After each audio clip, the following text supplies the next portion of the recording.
Music Features at Montreux Jazz Festival 2015, präsentiert von Jeep.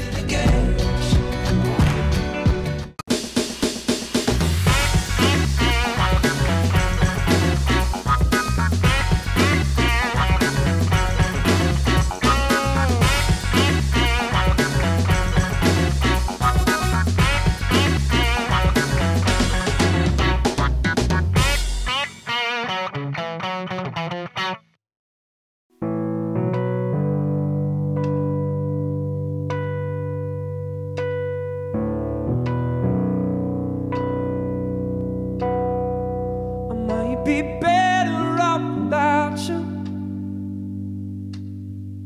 There's too many people all around you. All these vultures that surround you, they don't know a thing about you. You're so gorgeous,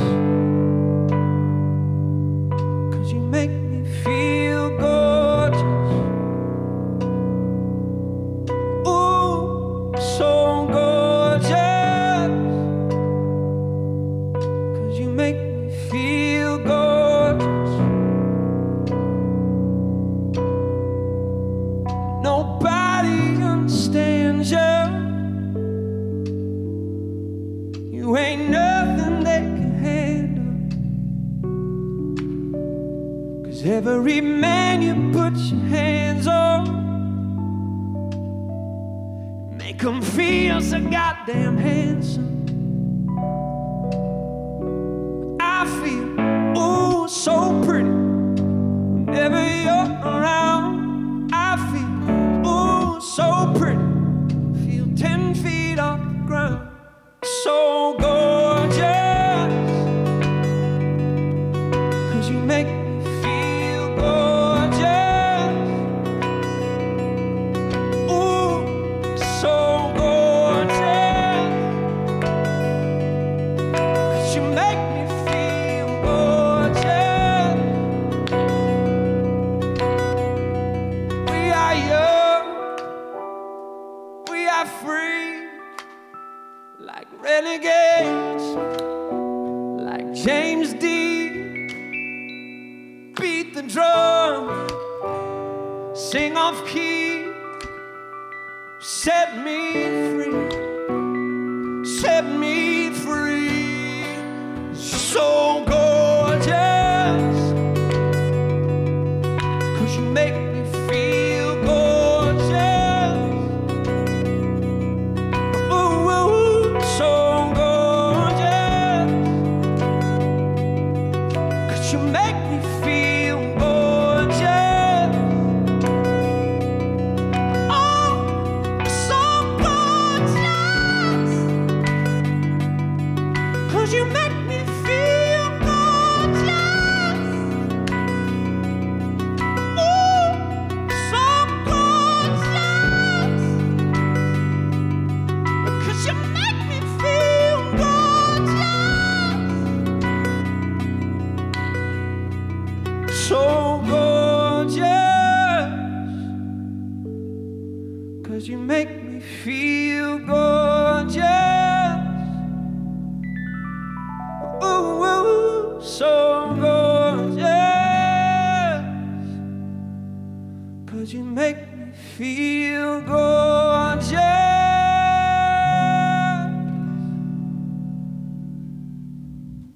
On the Jeep Terrace at Montreux Jazz Festival with Jakob Nyborg from Fiat Chrysler Automobiles. Nice to meet you here. Very nice to meet you here. It's wonderful. Yeah, and it's a wonderful parking spot for the Jeep Renegade, isn't it? We managed to find a parking spot on the lake. That was very practical. Are you happy with your first Montreux Jazz Festival? Yeah, I mean, it is a great experience. I have been here a few times before, and you know, one thing is that it is a pearl by the lake and it's beautiful and everything is fantastic, but there's a certain free spirit here that cannot be compared to anything else. It's unpretentious, classy and free. So it fits very well with what we want to do in Jeep. So it's we find a very good commonality. Like the jam session between Freddie Mercury and David Bowie, which followed to Under Pressure.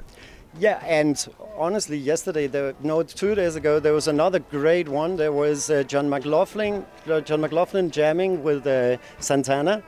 Also something that you can only experience here. It is truly a legendary festival here. Yeah, it is. How come that you sponsor it? Well, we sponsor it because for Jeep, I mean, we are now not just one car anymore. We are a full lineup. We're the most awarded SUVs, and we want to show that to the world. And it is truly a different kind of partnership we're doing in Montreux, but still we share a lot of the same values. I mean, this search for originality, to choose your own path, the freedom to improvise, this is something that works here, but it also works for our brand. I mean, if you have a Jeep, you can literally go places no other car can take you. And here you can hear music that you cannot hear anywhere else. So the match is good from the exploration side. And then there's also something else. I mean, I know that Claude Knox dedicated his life to make the best quality festival ever. He was always ahead when it came to choosing the right equipment, and he was always like 10 years ahead. And this dedication to a belief in quality is also something we have done since actually 1941 with these cars. So we have literally worked on this certain ability and improved it over the years, and now this is what you see, this is what Jeep has turned into. This dedication is something I think we share as well, and it makes also the partnership really interesting. And it also fits to your new house bands, the very sympathetic X-Ambassadors, which you brought with you. See, yes, exactly. I mean, X-Ambassadors, this car, the particular one we're looking at now, is a new and more young Jeep, but still with all the abilities that you would expect from a Jeep. We needed something new, and we met the X-Ambassadors. They had made a song called Renegade, which is the name of this car. And if you read the lyrics, I mean, I was literally in shock because it is so much Jeep spirit. So we hooked up with the guys, brought them here. They're lovely, unpretentious, quality. I hope you're going to like them. Perfect match. So let's play, huh? Let's play.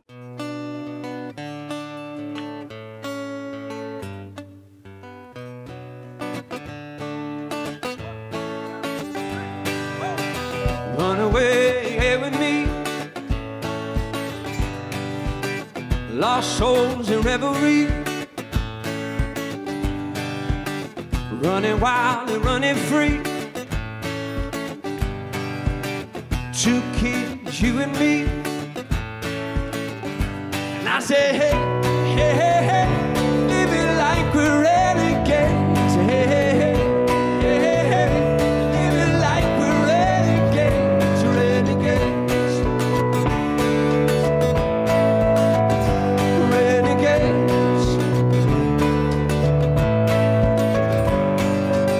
Long live the pioneers,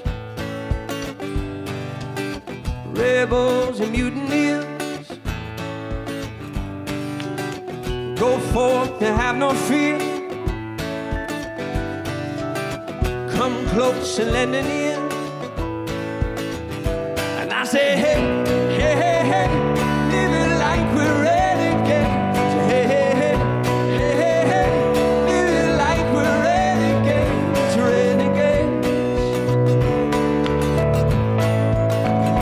renegades.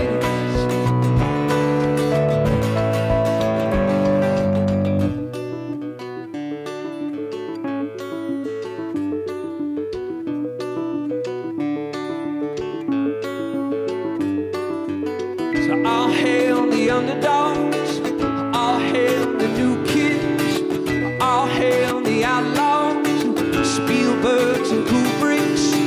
It's our time to make a move, it's our time to make a mess, it's our time to break the rules. Let's begin. I say, hey, hey, hey, hey, live it like we're renegades. Hey, hey, hey, hey, hey, hey, live it like we're renegades, renegades, renegades.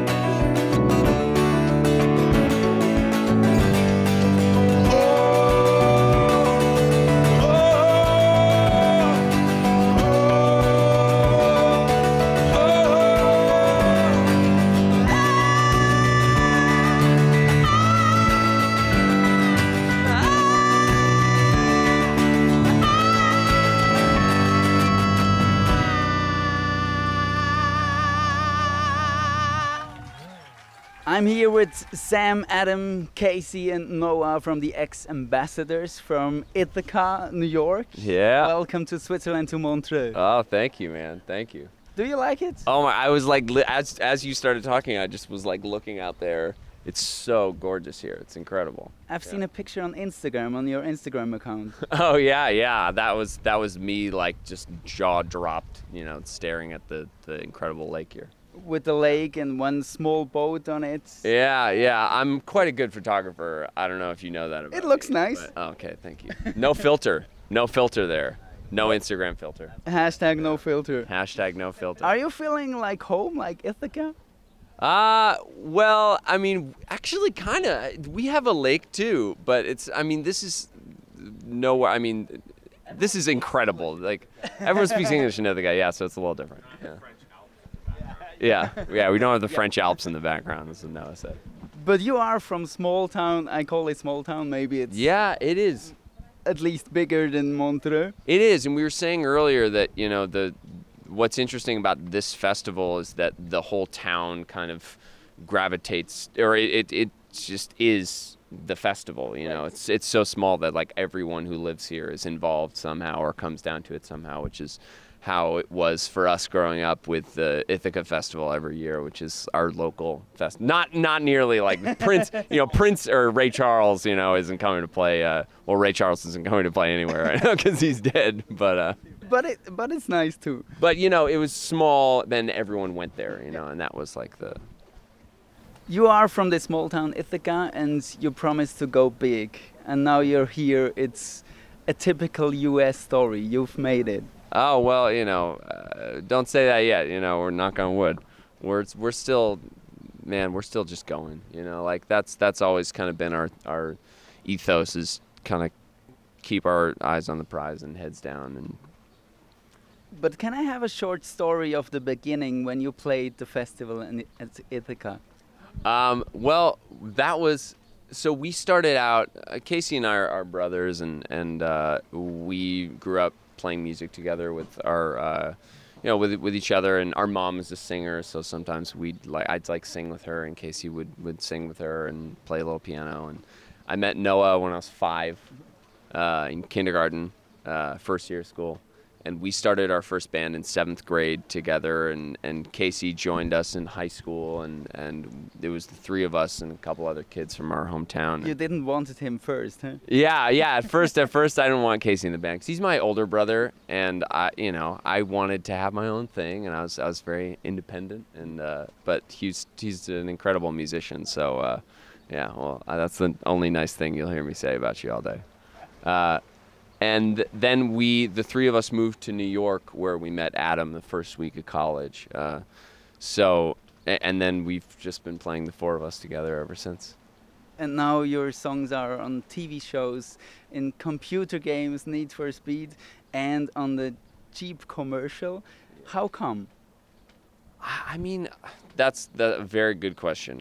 I you know, for us, it's just we continue to work hard and write the best songs that we possibly can. We have a great team of people working for us. You know, the fact that our single has been a part of this Jeep campaign has been incredible. We've been very lucky and to be associated with, you know, a company that is really into us being who we are and being unique and embracing that. And yeah, I mean, we've just gotten really lucky. That matches, and the names matches to Renegades and Jeep Renegades. Yeah, that was a kind of a lucky coincidence. We wrote the song, and then we found out that it was going to be a part of this campaign, and then us actually being in the commercial was a little bit of a surprise too. And but again, it was really, really great, because at the end of the day, the commercial itself, you know, didn't even feel like it was really about a car. It felt like it was about us and told our story. So it was very cool. And another turning point was when Imagine Dragons heard a song of yours, an acoustic version of Unconsolable, at the radio station. Or hey, you got that right. Most people don't get that story right. Yeah. Well, good job. Well prepared. Yeah. Obviously, you're a professional. I try to. Good. Us too. Us too. We fake it very well. Me too. Yeah. So we we had a song that was kind of popular down south in this one town in Norfolk, Virginia, and Dragons were down there playing a show. They heard an acoustic version of Unconsolable, and yeah, and then they showed it to Alex the Kid, who's our producer and the head of our label, and Alex signed us. And it all happened very, very quickly, and it was coming at a time where we were kind of, there was this initial interest from a few labels for us, and then everyone kind of, it was all over this one song that was acoustic and very, like, it was a ballad and very stripped down and not really how we sound at all. So when we told people that, they were like, okay, well, you know. But so we didn't really have much going on, and then all of a sudden we got this, you know, deal with Interscope and with Alex, and we're on tour of the Imagine Dragons. It all happened very quickly, but there was a lot leading up to it. Bonjour, bonjour, Montreux. How are you? You doing good?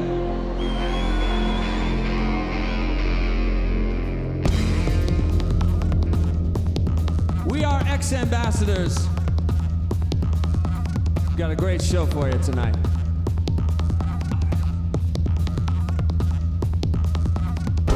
Young hearts, broken in, stolen parts, secondhand. You came around. I was dried up, I was broken down. I can't fight it, can't fight it. The road I traveled on is gone. I can't fight it, can't fight it. And I can't go on. I can't give you love, 'cause I'm loveless, loveless. I can't give you love, 'cause I'm loveless, loveless. I can't give you love, 'cause I'm helpless, helpless. I can't give you love, 'cause I'm loveless, loveless. I can't give you love. Fickle heart, fickle mind. I gave it all, she robbed me blind. When I met you, I was half a man with half a heart and half a chance. I can't fight it, can't fight it. The road I traveled on is gone. I can't fight it, I can't fight it. And I can't go on. I can't give you love, 'cause I'm loveless, loveless. I can't give you love, 'cause I'm loveless, loveless. I can't give you love, 'cause I'm helpless, helpless. I can't give you love, 'cause I'm loveless, loveless. I can't give you love.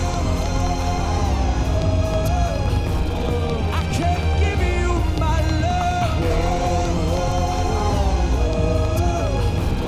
I can't give up on you. Give you the stars up above.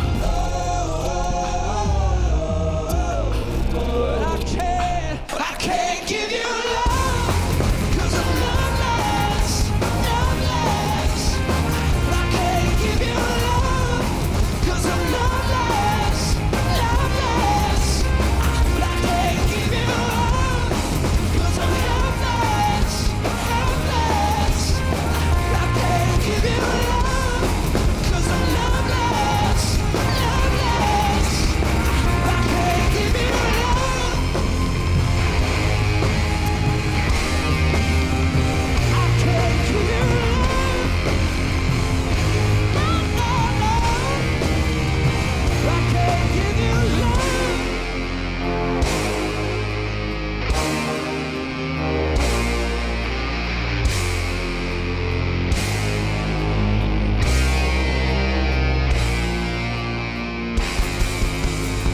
Thank you so much.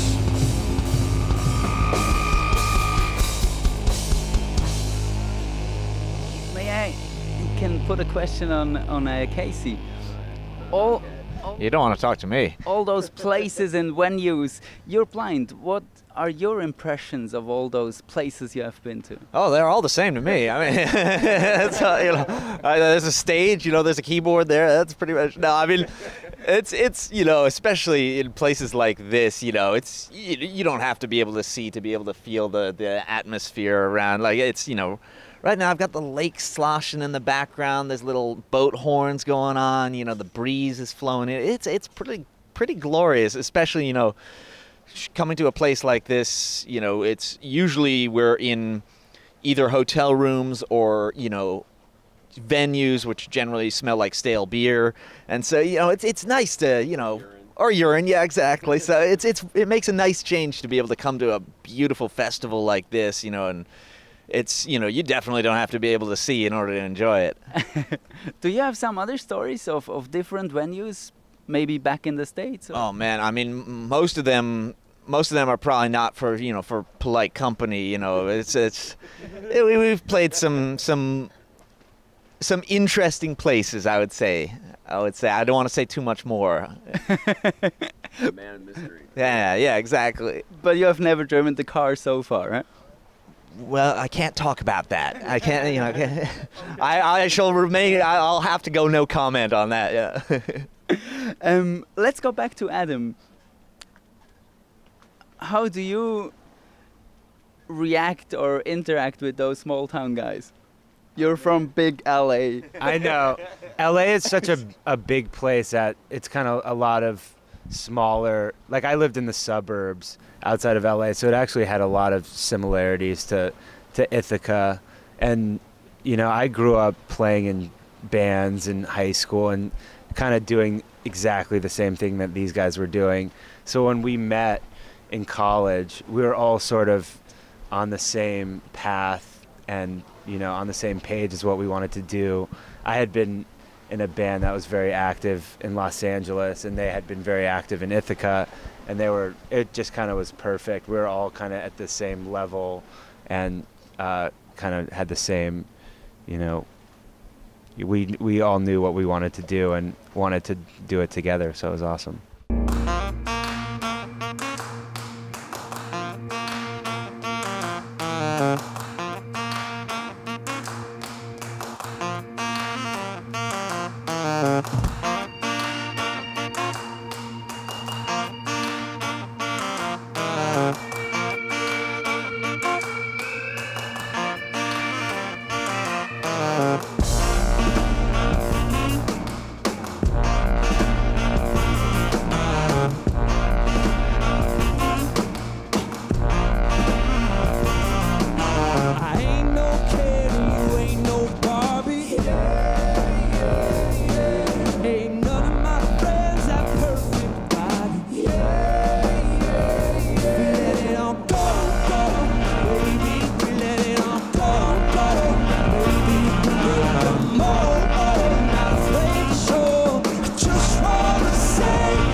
For the last question, 4 stories. Everyone has one story, and the 4th story is the closest to this present point. Can we start with Noah? Maybe from back then Ithaca to now, or you can start whenever you want. Whenever you want to know. I impaled myself on a fence. Impaled myself on a fence in 2013, I guess, in Akron, Ohio, and spent a couple weeks in the hospital, and may or may not have died and came back to life, and Oh, wow. So that's pretty gangster, right? Yeah, that's a good story. And it was close to searching a new guitarist. What's that? It was close. Yeah, exactly. Yeah, Adam picked up the guitar and he started practicing. So glad you're here, Noah. Yeah, I'm glad to be here too. Yeah, amen. Right, John. Oh, it's me? Oh, no. I don't know. I mean, I guess I remember vividly our first tour. We planned to stay. Our tour manager, in quotes, I guess, he wasn't really our tour manager, but he thought he was. Said, "Oh yeah, it's cool. We don't need to get hotel rooms for a couple of these nights. There's this old abandoned frat house that we can stay in." And we get there, and it's like the hotel from The Shining. There's like no lights. Each of the rooms has just a nasty, moldy mattress on the ground. We ended up just like buying a case of beer and drinking beer there, and completely trashing the place. And that was our glorious and really glamorous first touring experience. And then we ended up getting hotel rooms because we really were not about to sleep in that place. Yeah. But it was possible to trash it even more. Oh yeah, exactly. Oh man, we left that place a shambles by the end of it. We found out later too that it actually wasn't just abandoned; it was actually a condemned building that we were in. So it was pretty lucky we survived that one.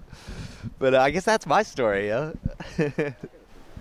I have a good one. So on I guess that being our first tour, on our second tour, we started up in Toronto, Canada, and we had our friend tour managing for us, who's like in charge of booking the hotels and kind of making sure you get everywhere you need to go, and he had no idea what he was doing. So he booked us in like one of the worst hotels I've ever been to. Again, I think it was literally hourly. You paid hourly for the rooms there.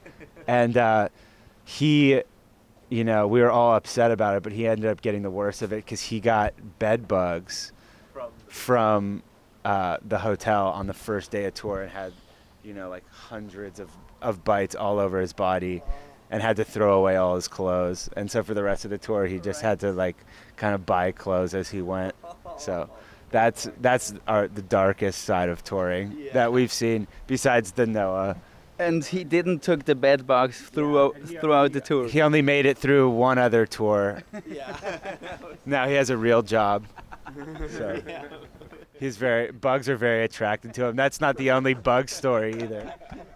So all of my stories are just like how the car broke down at weird times at night, because our van is just prone to just breaking down always on like a Sunday.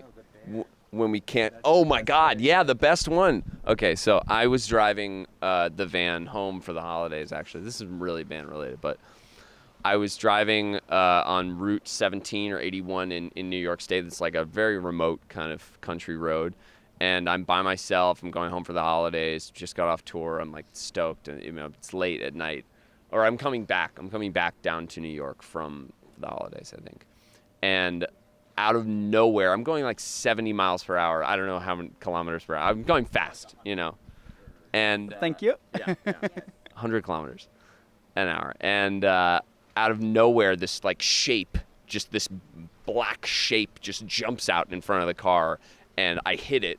And I like the noise that came out of my body. I wish I had recorded it, because it was like, when you're asleep, when you're dreaming and you scream in the dream, but it like doesn't come out, and it's like this quiet thing. It's like that's what it was. And I pull over. I have no idea what I just hit. I'm freaking out. I'm able to pull over to this like hunting lodge. And I wait for a while, and the tow guy comes, and he like checks my tire, and he like picks out like a little bit of this black fur that's in the tire, and he sniffs it. He's like, "Yep, that's a bear. That's a black bear. You hit a bear, probably a bear cub. Yep, most definitely a bear cub. I shot a bear cub last week, so I know they're out there right now. So that's a bear cub." And I killed a poor innocent baby bear that was like about the size of the car. Yeah, it was crazy. It was crazy. But yeah, thank God I was driving that van, or else they would have to be looking for me. The van was gone, and so I'm happy you now have a partner in Jeep. Huh? That's right. Yeah. Guys, thank you so much for the interview. Enjoy your time here in Montreux.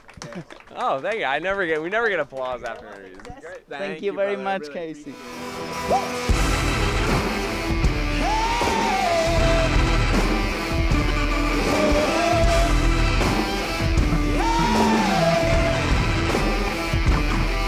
It's too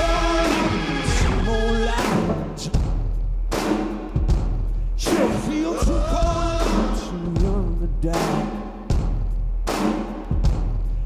Where you walk the line like it's there to choose.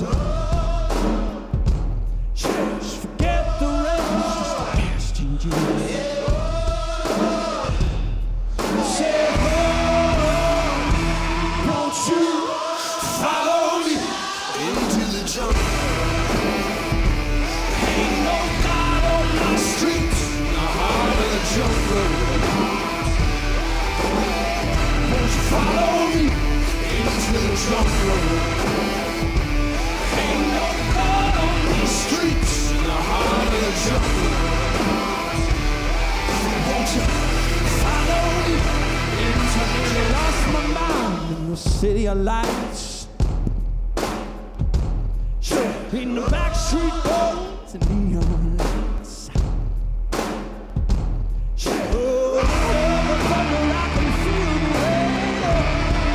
Oh, it's the same religion. Come on now. Say, oh, won't you follow me into the jungle? Ain't no God on my streets, in the heart of the jungle. Won't you follow me into the jungle? Ain't no God on these streets, in the heart of the jungle. Won't you follow me into the jungle?